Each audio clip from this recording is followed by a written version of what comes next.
परमेश्वर का वचन कहता है, धोखा ना खाना परमेश्वर ठट्टों में उड़ाया नहीं जाता, क्योंकि जो कुछ भी मनुष्य बोता है वही काटेगा। हालेलुया, आमीन। आइए देखते हैं इस वीडियो। 7 लोग जिन्होंने ईश्वर का मजाक उड़ाए और फिर मर गए। नंबर 1, टाइटैनिक के मुख्य डिजाइनर थॉमस एंड्रयूज ने अहंकार से कहा था कि ईश्वर भी इस जहाज को नहीं डुबा सकता। और टाइटैनिक के पहली यात्रा से पहले जब टाइटैनिक के निर्माता जे ब्रूस इसमे से टाइटैनिक की सुरक्षा के बारे में पूछा गया था, तो उन्होंने भी यही जवाब दिया था कि ईश्वर भी इस जहाज को नहीं डुबो सकता। आपको पता ही होगा कि टाइटैनिक के साथ क्या हुआ। नंबर 2, मर्लिन मोनरो एक बार पादरी बिली ग्राहम से मिली और उन्होंने उनसे कहा कि उन्हें अपने जीवन में शांति के लिए यीशु की तलाश करनी चाहिए। तो उनके जवाब में मर्लिन कही कि मुझे आपके यीशु की जरूरत नहीं है। ऐसा कहने के 1 हफ्ते बाद वह अपने अपार्टमेंट में मृत पाई गयी। नंबर 3, जॉन लेनन जब बीटल्स रॉक बैंड बहुत सफल होने लगा था, तो उन्होंने एक इंटरव्यू के दौरान कुछ ऐसा कहा जो उन्हें कभी नहीं कहना चाहिए था।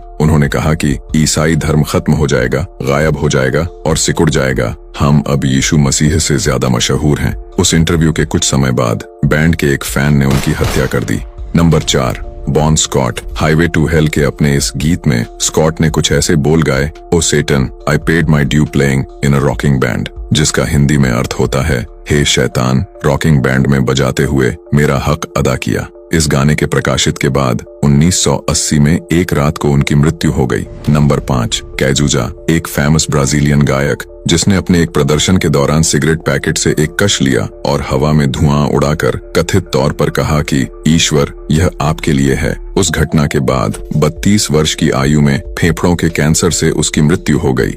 नंबर 6, स्टीफन हॉकिंग उन्होंने अपने एक किताब द ग्रैंड डिजाइन में लिखा है कि भौतिकी नियम में विशेष रूप से गुरुत्वाकर्षण किसी ईश्वर के आवश्यकता के बिना ब्रह्मांड शून्य से खुद को बना सकता है। और अपने जीवन काल में हॉकिंग ने ईश्वर को सिर्फ एक काल्पनिक चरित्र कहा। हम सभी जानते हैं कि उन्होंने कैसे मृत्यु देखी। नंबर 7, टैंक्रेडो नेवेस ब्राजील के एक राजनीतिक नेता। उन्होंने अपने राष्ट्रपति अभियान के दौरान कथित तौर पर कहा कि अगर उन्हें अपनी पार्टी से 5 लाख वोट मिले तो ईश्वर भी उन्हें सत्ता से नहीं हटा सकते। वे चुनाव जीते, लेकिन पदभार ग्रहण करने से ठीक पहले अचानक से उनकी मृत्यु हो गई। ये उन लोगों के नाम हैं जिन्होंने अपने जीवन काल में ईश्वर का मजाक उड़ाए और फिर मर गए। इसका मतलब यह नहीं है कि ईश्वर ने उन लोगों को मोड़ डाला। ऐसा हो सकता है कि शैतान ने यीशु से आपके विश्वास को नष्ट करने और विश्वासियों को सच्चाई से दूर ले जाने के लिए किया हो।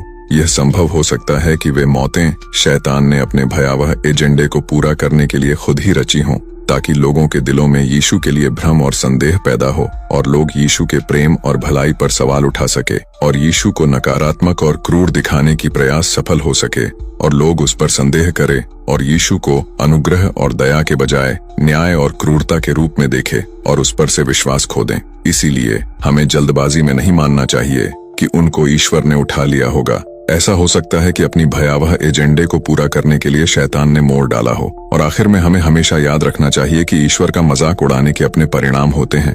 इस बात का जरूर से ध्यान रखें।